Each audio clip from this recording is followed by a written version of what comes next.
Luke here with the Outdoor Boys YouTube channel. I'm 150 miles north of the Arctic Circle. I'm going to be exploring Alaska's frozen north, hunting ptarmigan and caribou, solo camping without a tent, visiting remote Arctic communities, and exploring some of the most beautiful and inhospitable land in Alaska.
Well, it took me about 14 hours to drive here.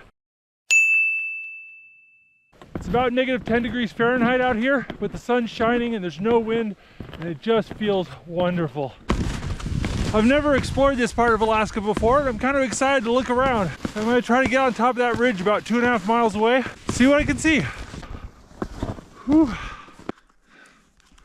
It is bright out here.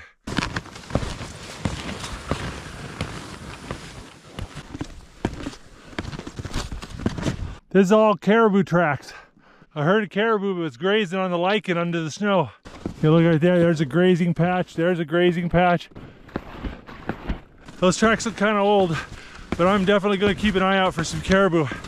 I got my rifle with me. Oh man, tell you what, I'm starting to work up a sweat.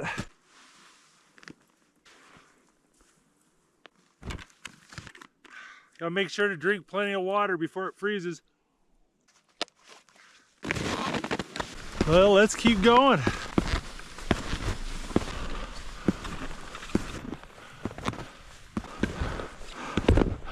Oh, there's some fox tracks. Those are fresh tracks, less than 8 hours old.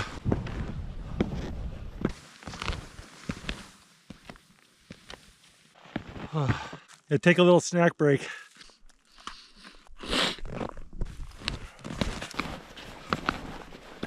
I got into some loose snow and it's hard going. The condition of the snow changes a lot depending on what side of these little hills you're on. One side could be hard packed and icy, the other side could be very deep, full of powdery snow. I'm trying to pick a path along the hard packed icy snow, but every once in a while I have to go in between two drifts and there's a whole bunch of boggy soft stuff in the bottom, and it's a lot of work to get through. My skis are just sinking way down.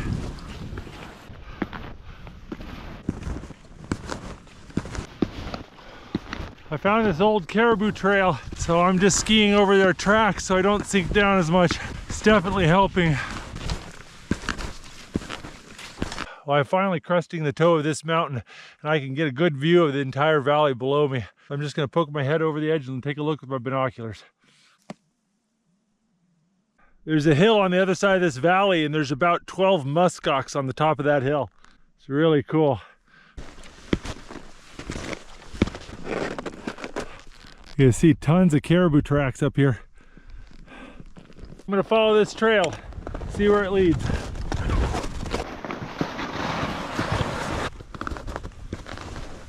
Normally the wind is howling here in the Arctic, and so the wind will strip the snow off of one side of the hills and dump it on the other. And you can see here how there's all this bare rock and grass sticking out. When it's a nice day like today, the animals like to be on the side of the hill with very little snow because they can graze easier and find the grass. So that's where I'm gonna be looking.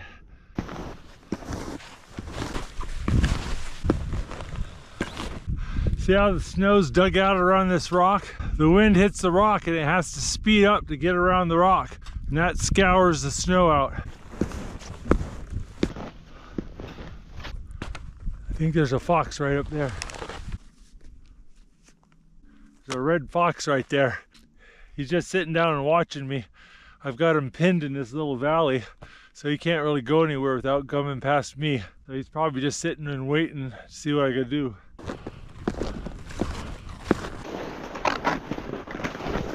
Oh.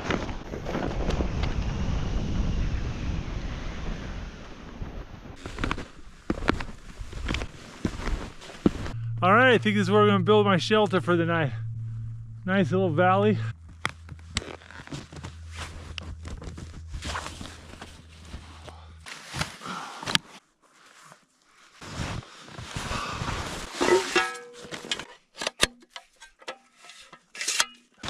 I'm curious how deep the snow is.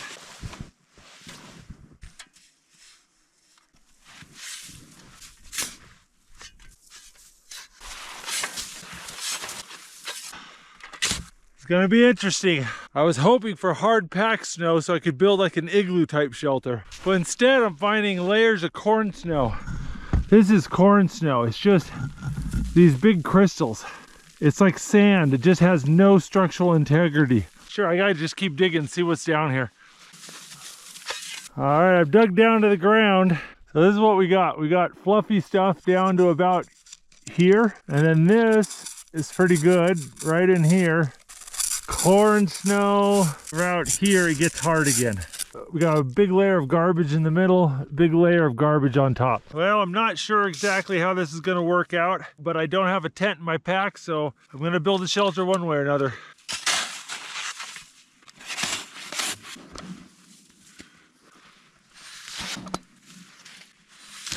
Gonna try to cut as many blocks as we can.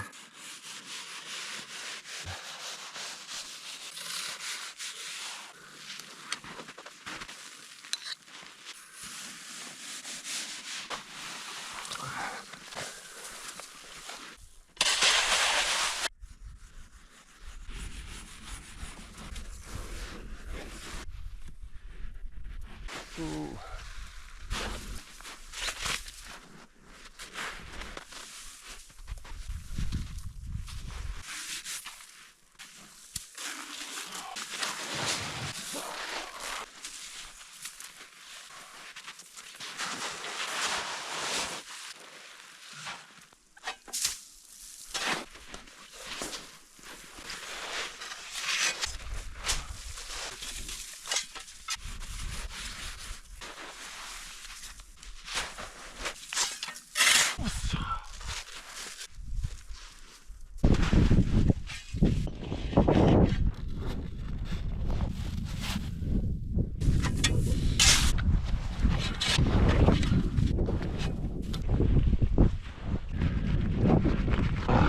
Gloves are frozen and my fingers with them.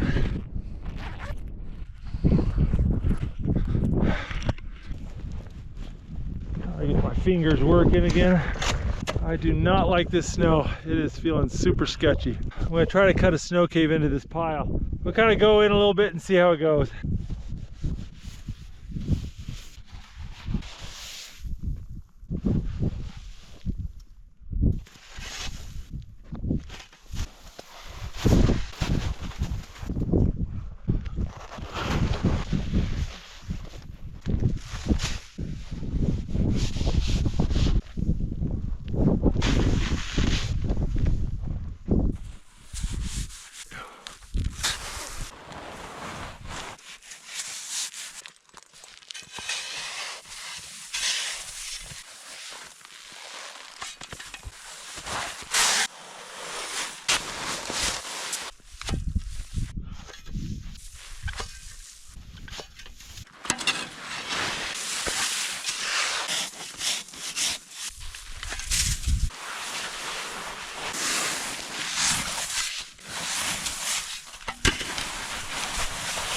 Well, there we go. Got it all cut out and it didn't collapse. The snow tends to firm up once you expose it to the air like this. So if it hasn't collapsed now, it probably won't.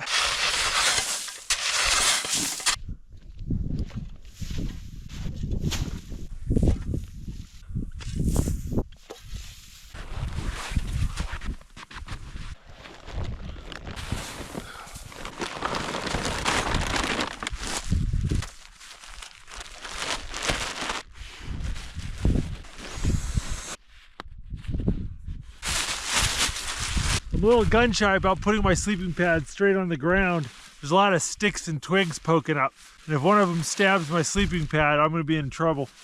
I've had to repair this before. It's not bulletproof, but this emergency bivvy works as a good little protector. I'm not working as hard as I was when I was digging and skiing. It's starting to get a little bit cold. I think I'm gonna put my coat on. It is so pretty. It is so deceptively pretty.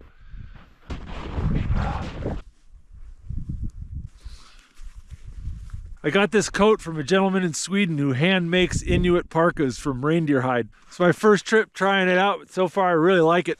All right, well, it's about 6 p.m., so I think it's time to make some dinner. This parka has a little flap in the back. You can sit down on the ice or snow and have a little insulation on your bum. Definitely take advantage of that. I got this liquid fuel stove I like to use in the wintertime. Propane and butane tends to freeze in real cold temperatures, and this thing can run off of kerosene or diesel or unleaded. Gasoline doesn't want to start, it's so cold. There we go. It's like that when it gets really cold. Even gasoline doesn't like to start. Oh, that feels good. I'm gonna melt some snow.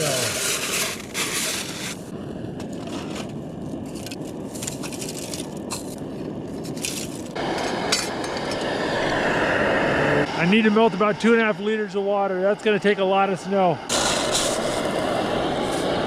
Oh.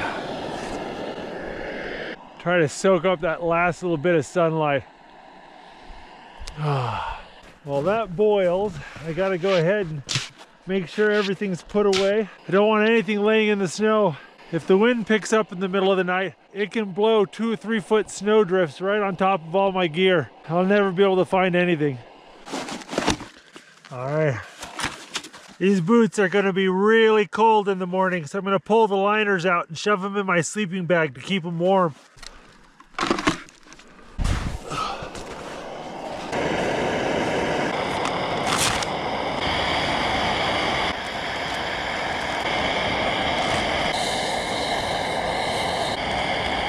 It's gonna get really cold tonight, so if I wanna keep my water liquid, I gotta keep it in my sleeping bag.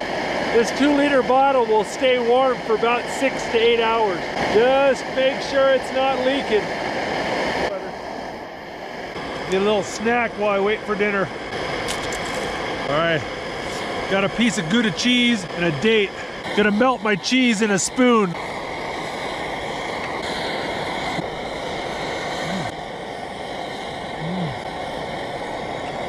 Oh, that is so good.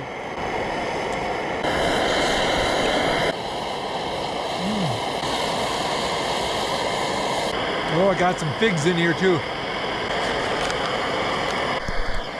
That's looking pretty good. These little dehydrated meals are great, but they're less than half the calories I need. Always got to add something to them. So I'm going to eat mine with pilot bread. If any of your pilot bread gets broken up in your backpack, just crunch that up and add it to your stew. Gonna add a little melted Gouda into my chili.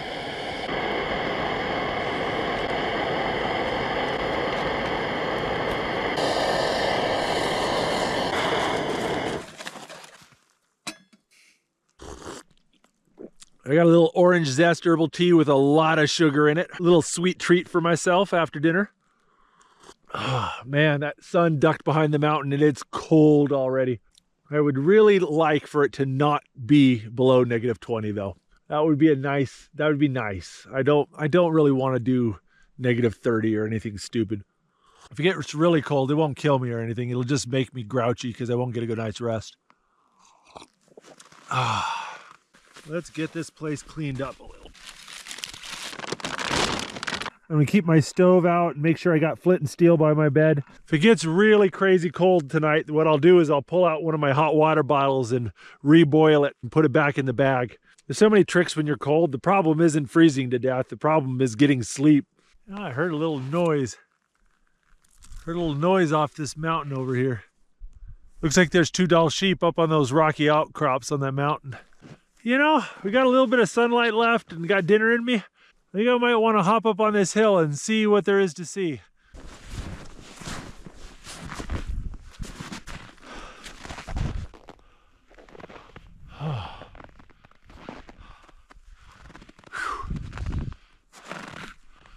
Oh, it sure is pretty. I think I'm gonna just sit around and see what's going on in this valley. And it's so clear and the snow is so fresh, just if there's anything here, you're gonna see it. Dang, is that a ptarmigan? What are you doing out here?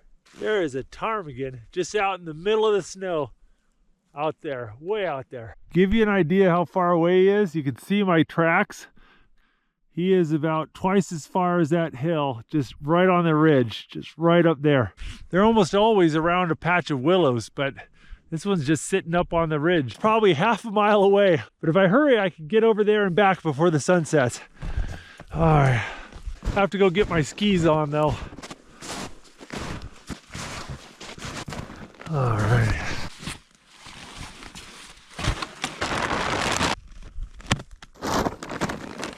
About to set a record for the most work ever put in for one ptarmigan. I'm about twice as fast and I don't sink down as much without that sled. I think I'll make some good time.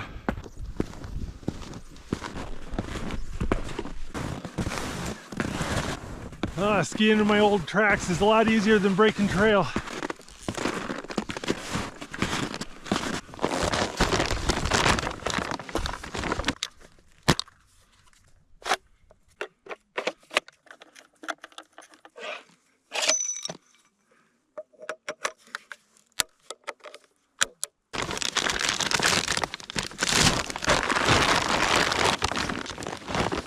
Ptarmigan was right on that ridge and he just went down into the valley and I don't think he's seen me yet. So I'm gonna go down, try to sneak right up to the edge of that ravine. Holy mackerel, they just disappeared. And I can't see them, I can't see any tracks, I can't see nothing. Oh, that's frustrating. Oh, I have no idea where that ptarmigan went.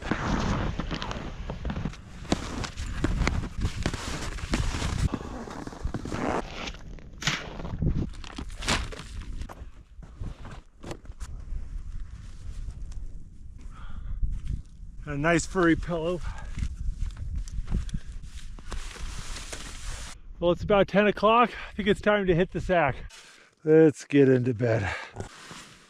If I touch the walls at all, I'll knock snow into my sleeping bag. All right, guys, it's my bedtime. I'm going to sleep. I'll see you guys in the morning.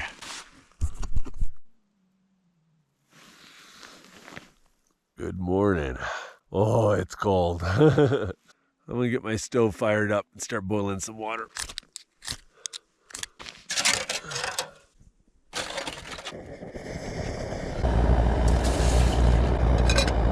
Gotta retreat back into my bag.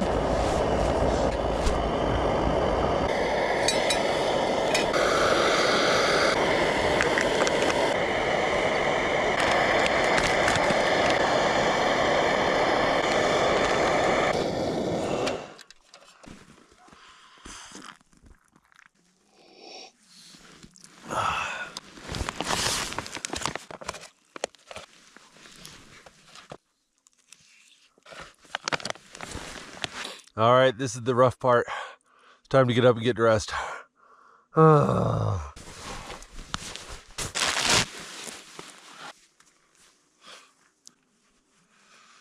Gloves are all dry now. All right, gotta get warm. Well, looks like it's gonna be another lovely cold day. This is a beautiful spot, but there's just not any animals around. I think I wanna go ahead and move spots. So I'm gonna pack everything up, get it in the sled. See if we can't find someplace better.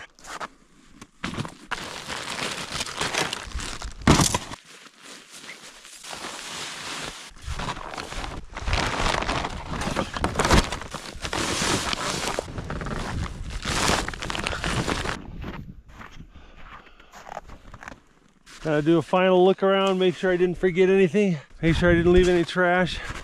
Oh, hello.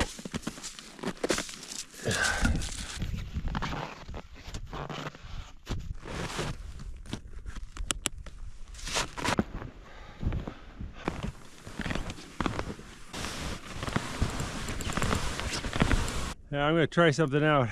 These are traditional Inuit snow goggles. On a sunny day like today, out in the snow, your eyeballs can get sunburned. It's really painful and it can make you go temporarily blind.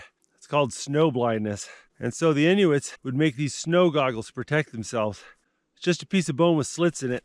Always wanted to try them out and see how they do. They're actually a bit more comfortable than they look. The cool part though, is that you've got a great field of view down. If you're looking down at your feet or doing something with your hands, you can see it clearly. But if you're looking out over the horizon where the sun is, you got the protection. My biggest problem is I need a prescription pair. It's gonna be hard to see ptarmigan without my glasses. Yeah, there we go.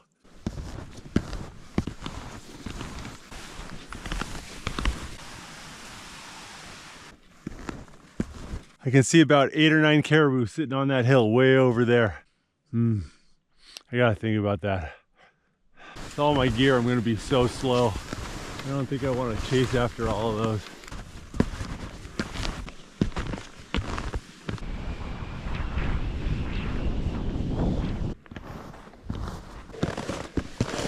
Oh, it's good to see the car.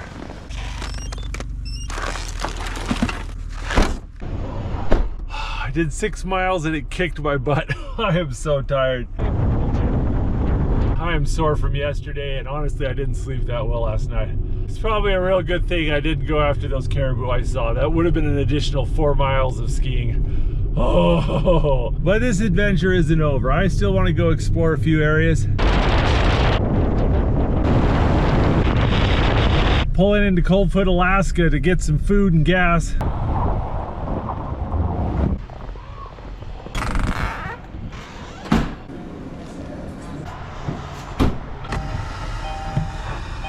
Man, snow is coming down pretty good. Snowstorm's making the road conditions nasty, but it is warming things up. Oftentimes when a snowstorm rolls in, the temperature goes up. So right now it's 17 degrees Fahrenheit. So about 27 degrees warmer than yesterday.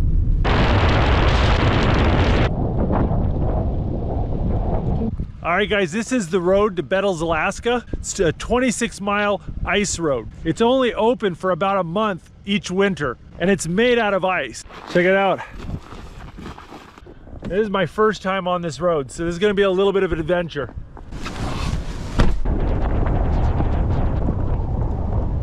This road does not get plowed very often. If this snowstorm gets worse, I could end up getting stuck in Bettles. Ooh, ooh. There's a lot of bumps and the visibility is not great. Oh, there was a ptarmigan. With all this diffused light, they're really hard to see before they fly. Oh man, I'll have to keep an eye out. All right. Just saw a ptarmigan way out there. I'm gonna go give that a go. He was sitting up in one of these alders, but he's hopped down and I don't know where he went. Well, we'll keep driving and see what happens. There's the post office. Fire department. There's the ranger station for Gates of the Arctic National Park and Canudi National Wildlife Refuge. Bettles is a popular jumping off point for both those. I believe that's the old school. They don't have enough school-age kids anymore, so I think it's shut down now. I think it's time to go see if we can find a place to stay the night.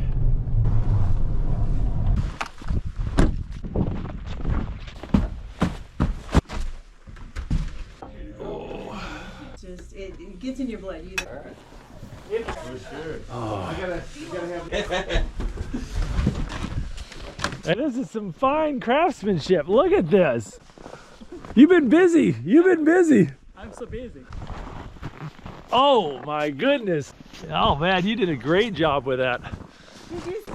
Yeah, the little Kia. No way, man. You drove out here in that? Oh yeah. It's really cool. Look at me on. Thank you. the rooms. Yeah, do you know which room I'm in? Right upstairs. Alrighty. I grabbed a room here at the historic Bettles Lodge. I'm gonna stay the night. Well, Well, Bettles is an interesting little town. There's only about 15 people who live here year-round. This town was founded in the late 1800s, part of the Alaskan gold rush. And this lodge here, this historic lodge I'm staying in, it's about 80 years old. I'm glad I got a chance to check this out. Ooh, good morning. All right, let's see how much snow we got. Morning. Good morning. Yeah, that's not too shabby. We can handle that. Wait, are you driving out of here? Oh yeah, this morning.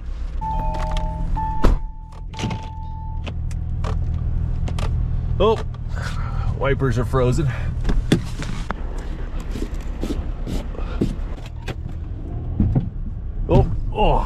Oh, my wheels are frozen to the ground.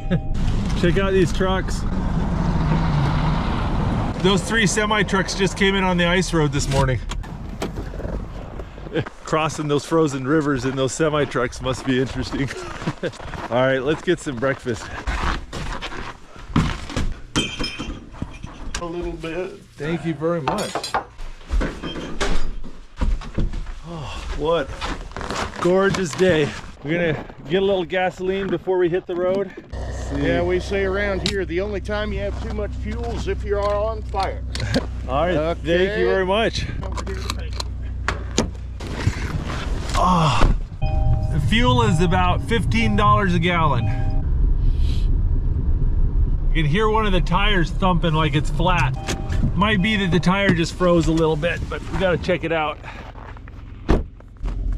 Yeah, we're looking good. Looks in good shape. I think it just froze out of round. Get driving a little bit, the tires will warm up and it'll stop womping. If all goes well, we'll make it back to the highway in about 2 hours. Those semi-trucks beat down the fresh snow, but they made some nasty ruts. The car's bottoming out on the snow from time to time. I gotta make sure I don't slow down too much or I could get stuck. The ones they're having trouble keeping. Oh man, look how gorgeous this is.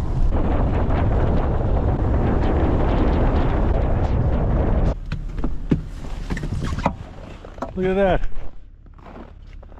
There's a marten. It's a pine marten. They eat squirrels. Oh, look at that guy. I haven't seen one of those in forever.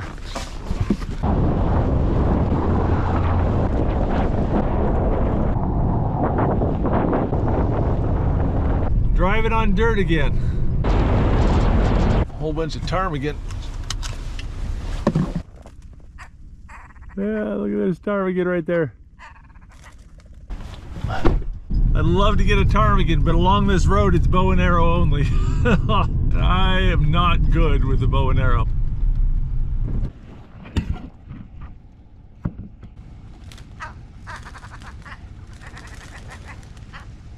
It's a little too skittish. A lot of ptarmigan along this road. I'll get another shot. The reason why there's so many ptarmigan along this road is because of the gravel. They need to eat gravel and have it in their crop to digest their food. So early in the morning, the ptarmigan fly down to the road to eat gravel, and there's just hundreds of them along the road. But you can only hunt them with bows and arrows. I'm gonna need a stupid ptarmigan and a little bit of luck.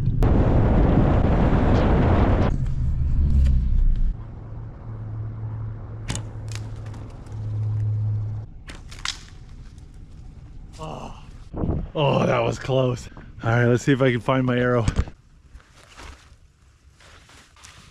Found it. The arrows I'm using have a blunt tip on them. This is a 35-pound bow, and if I was using sharp points, it would just go straight through the ptarmigan. The blunt tip will hit the ptarmigan and kill it without destroying all the meat. I can already see more. There's like a flock of ptarmigan every 100 yards. Oh, they're up in the trees.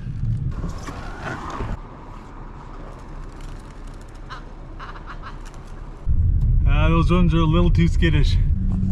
Well, that one's super chill.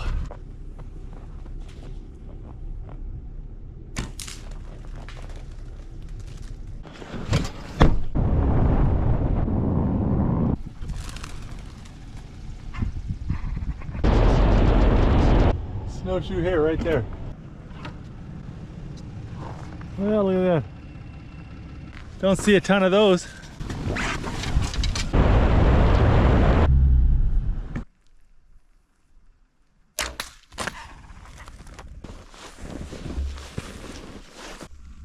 See the wing prints right there?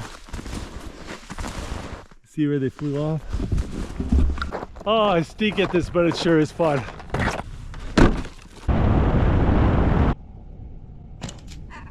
There's a bunch more right here.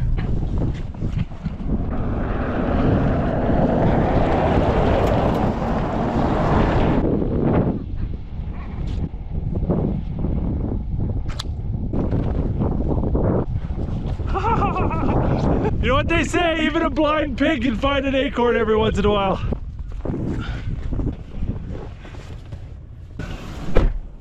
Burned a lot of gas, lost a few arrows, but I got a ptarmigan for dinner. Well, the sun's getting up and the ptarmigan are starting to move off the highway. I'm seeing fewer of them. I'm gonna gut my ptarmigan real quick.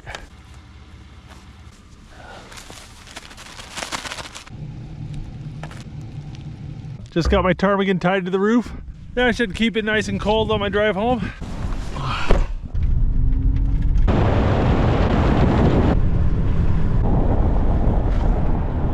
That's the Trans-Alaska Pipeline. It takes oil from Prudhoe Bay on the shores of the Arctic Ocean all the way to Valdez on the shores of the Pacific Ocean.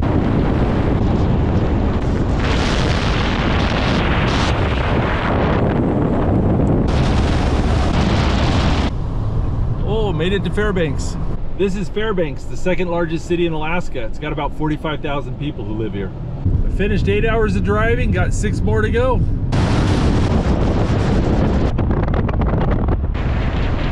Welcome to the town of Nenana, Alaska. Slightly over 500 people live here in Nenana.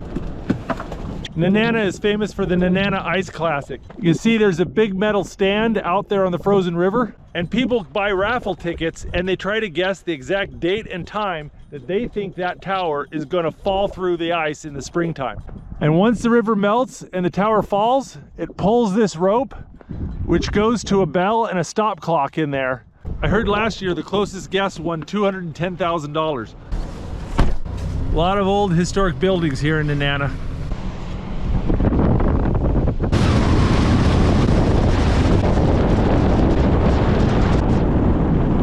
I'm driving through Denali National Park.